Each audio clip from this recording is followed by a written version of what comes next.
church. Wow. The church, they wait for riffs and Absolutely. runs, and then they get excited. Yep. Those people are more open. When you sing to those who don't know Jesus or who don't get that type of music on a regular, they are very open, and the simplest sound, it penetrates their heart because that is what true singing is. It's not all the runs and riffs and things like that. You know. Let me read what Facebook, and then we're gonna get to this song. As soon as D get in here, I want to take apart your song. It's so easy to love. Okay. We're gonna build on that one.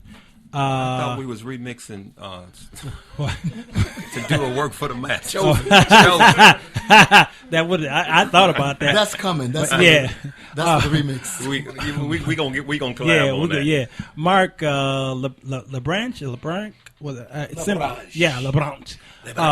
Says simply put, the young guys try to connect with their peers instead of learning all aspects of their craft that will reach all people. Licks and hits are impressive to their peers, but the normal listener needs a different type of musical connection. That's great. Buddy Gill says these musicians who travel around these gigs have to understand the expectations of the money you're working for. That is, you should at least be on time, be prepared. Yes. And be nice and friendly. Nice and friendly. Yeah, exactly. Yeah, absolutely. Exactly. I'm so sick of these don't arrogant act like young boys. Yeah. Natalie Johnson Bullock says, she says on Walter's piece, why is it that the church with 15 musicians doesn't farm out musicians to churches who need help so that they have a chance to get on the job training? Bam. Wow, that's awesome. That's it. Well, that's a double-edged sword. Y'all want to hear what sounds nice, or you want to hear the truth? Both. She just said the truth. Okay. I've been teaching that for years. Well, the truth is a lot of pastors don't get it, and then there was silence. That is so true. They don't get what true. Now? They don't get it, period. You mean the concept? Right. When you're building the church, right, and I thank God for my pastor, and I know your pastor too, and when you set out to build a church, don't put your audio budget at $100. Thank you. Thank you. I was waiting on it. It's he paused for a reason. He paused for the cause. I was waiting because if you want, music is such a draw. The old saying, come for the, what is that? The Hotel 6, or whatever it is. Come for the something and stay for the something. No, come for the food, stay for the pie. Exactly. That's the pie. You know what? We could say what we want to say. But music is a draw. Yeah, right. People will come for the music and stay for the word. Right. Let's just call it what it is, right? And so we need to make sure that we provide an environment where people can and they can hear stuff clearly, like he's saying. You got a church that only seats 100 members, but the music is blasting. It's worse than that. It's non-quality blasting. Oh, I know. There's no clarity. Exactly. Because you spent $90 on an amp, and you think that's going to service the people, right? Right. Yeah. And so what'll happen is if you provide an environment for that, get a real budget for your musicians, for your sound. Get a real budget. Then you will acquire real musicians. Yeah. And we can't treat church, we can't be lazy when it comes to church. Treat it like your job or your business that you're going to. I try to strive for the best in my studio. People go, you want good sound, you got to spend some money, right? You can't cheat on half of what you're trying to build and expect to have the same result. So those musicians, they're going to stay over there because they know the sound is crappy over there. They know that you got a busted drum. It's been busted for 9 months. They're not coming over there to play any junk. Yeah. That's the real reality of it. Right. And so that's not all on the musicians. No, it's not all on the musicians. It's definitely on the leadership and the one who's constructing it. Yes. Can I add this? In addition to that, I agree with you totally, and that's an awesome point. But to put some weight on the musicians also. Yeah. When you are asked to play at a church, respect it and treat it as your dream gig. That's good. Absolutely. Yes. Leave the drum set the way you found it. And when I was communicating with the minister of music at the House of Hope Salem Baptist Church, Minister Walter Owens. Oh, great guy. I explained to him my disposition, the same thing and the same disposition that I have when I work with Parliament, Funkadelic. I do the same. I have the same respect, response, attention span, dedication, being on time, dressing the part, looking appropriate for whatever house that I'm in, having the best equipment that I have. Even Gotta hit pause. That's a very important piece. Appearance. Oh yeah, that has really diminished today in musicians. Yeah. It's all t-shirts. Man. Well, that's a whole. The thing that I'm talking about, and that I want to introduce to the younger listeners of musicians, is that this is what a total professional is. Yeah. It's not. It goes beyond your instrument. Sure, it's just as if you go to a corporate job. There's appropriate. That's true. Dress, and then it depends on what your service or what the occasion is. That's right. And you can still be Stylish. who your character is. It's just like I have a they call it a bro hawk. But if I need to wear a suit, A bro hawk. bro hawk. The haircut. Yeah, y'all see. I'll put the pictures up after the show. Yeah. And it's like you have to respect and give the same attention that you want for your dream job. Yeah, yeah. Because if you're respectful and give due diligence to what you consider small, then God can trust you with what you consider the big things. Amen. Yeah. But to me, it's all the same, because the thing is, God has given me something to share and to help change the world for a better situation. That's why I said earlier, now that I'm older, the reason that the motivation that I have for caring for the person who I'm playing for and who I'm playing for is because the first time I met Abraham Laborio, I asked him a question: how can I be a great this or great that?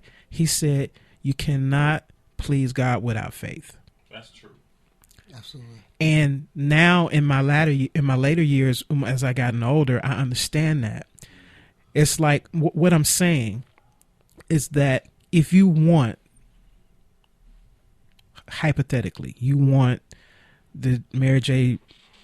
Blige gig, or if you want a high position gig where you're playing in football stadiums, you have to be that at the church. Absolutely. Come on now. Absolutely. Absolutely. You have, and then I know this You is say that again. I know this is a Christian situation, but you have to be that at Blues on Halsted. You have to be that at Original Mothers. Right. These are clubs that I'm talking Okay, so about. it's really about the ethic that you bring to it. I thought about something that Reverend Clarence Cobb used to say: it doesn't make a difference what I think about you. No, it doesn't make a difference what you think about me. Is what I think of you. It does you. make a difference what I think about Sure. you. So that approach just simply says, and then he would follow with, I cannot allow hate or prejudice or anything else separate me and keep you from knowing that Jesus is the light of the world. Yeah. So what you bring to it, it's about what you bring to it. Yeah. Right. And that's what's going to, again, determine what kinds of doors open for you Sure. Exactly. in the future. Exactly. You got to Yeah. play at that little storefront church like it's in a stadium. Yeah. Exactly. Bring your A game. Bring your Right. best. Bring your A game, your A music instrument, Yeah. everything. You Yeah. ever notice that certain musicians? That mic. You ever notice that certain musicians get all the gigs? Yeah. Yeah. You ever Yeah. wonder why? Yeah. I and this is not braggadocious. I've never, ever, ever, ever had a problem getting a gig. Yeah. Never. As a matter of fact, I've always, and Walter will tell you, all my life I've always turned down gigs because I've had gigs. Never have. And you know what? I'm not half as good as these guys out there. Understand you. Yeah. It's just not. I'm not. Yeah. I'm just keeping it real. My Absolutely. nephews and Lawrence and Rodney, those guys are beasts. Yes. But I've never had, because you know what? They know when they get me, they're going to get me. Yeah. Right? They know I'm going to come there. I'm going to know the material. Yes. I'm going to be on time, Yes. and I'm going to get in where I fit in. Not only that, you as the lead, I'm going to make sure my job is not to shine, but to make you shine, it enhance the entire relationship with this band. This is what I want to say before we go to because I got to get to this song. And you're right, Lawrence Jones, our father, right. The reason why we are the way we are. There's 9 of us, Larry, right? 9 of us, okay? Yeah, last I count. Last I count, too. Right. Too late. Dad'll say, that's how many I claimed on my taxes. That's how many he claimed with taxes.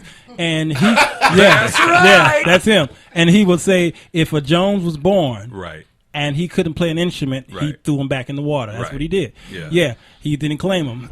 You got to say, the old Indian saying. It's his thing. If he threw him in the water, if he couldn't swim, he wasn't Indian. Yeah. My dad said, if he can't play, he's not my son.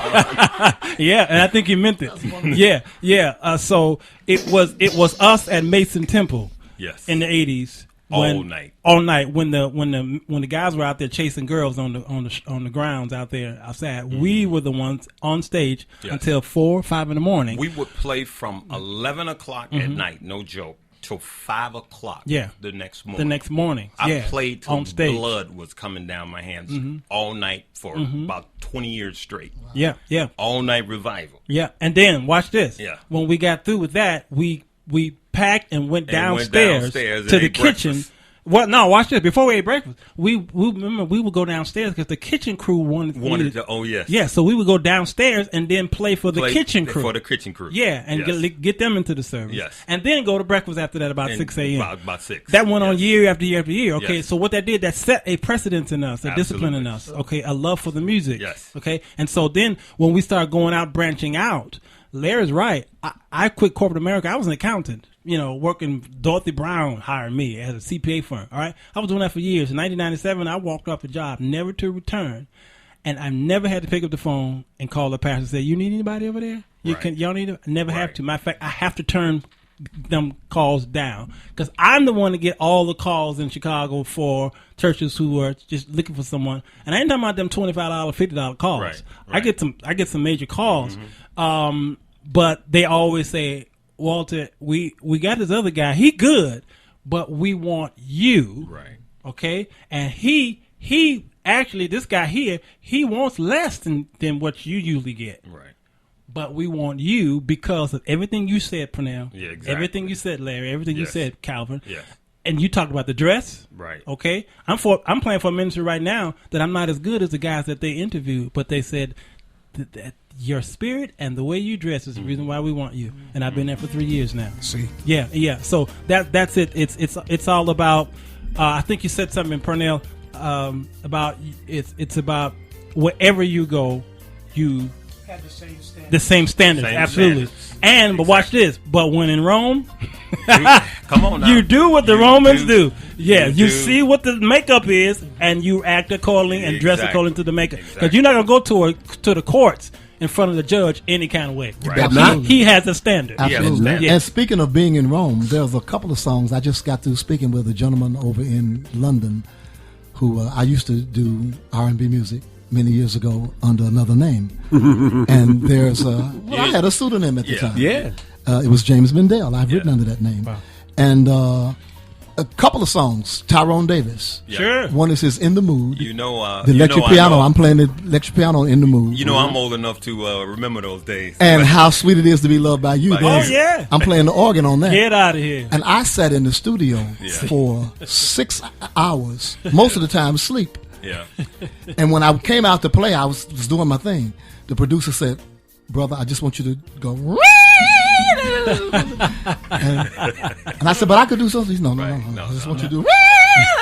So I did my, and I made about $800. Wow. Sitting up there on the couch. Yeah. Wow. Yeah. When in Rome, That's a Yes. good night. Come on. Yes, sir. you do what's appropriate for the gig. And with that, we're going to a break. That's all he wanted. So D, that's do all you I have It's So Easy to Love? It's so easy to love. Uh-huh. What about That's What I Want for Christmas? Well, yeah, Okay. Yeah, I want to feature that. I want to break that up. So Easy to Love. Yeah, It's So Easy to Love. See, that's in my queue. Yeah. Did you bring that? Did you pull that up from my hard drive? If not, pull it up. Okay. Okay, it's under the Calvin Bridges folder. We're gonna go to a break, pay a bill, come back with. Man, your producer, you working him like a Hebrew come on, slave, that brother, man. He the best. He's the best in that. He the best. Oh yeah. Now this is crazy. Howard McGee's engineer. Oh. Yeah, and Pastor John Hanna. Oh, okay. So we got the best. We don't play. Yeah, we don't play. This show is going to be on the Stellars next year. That's right.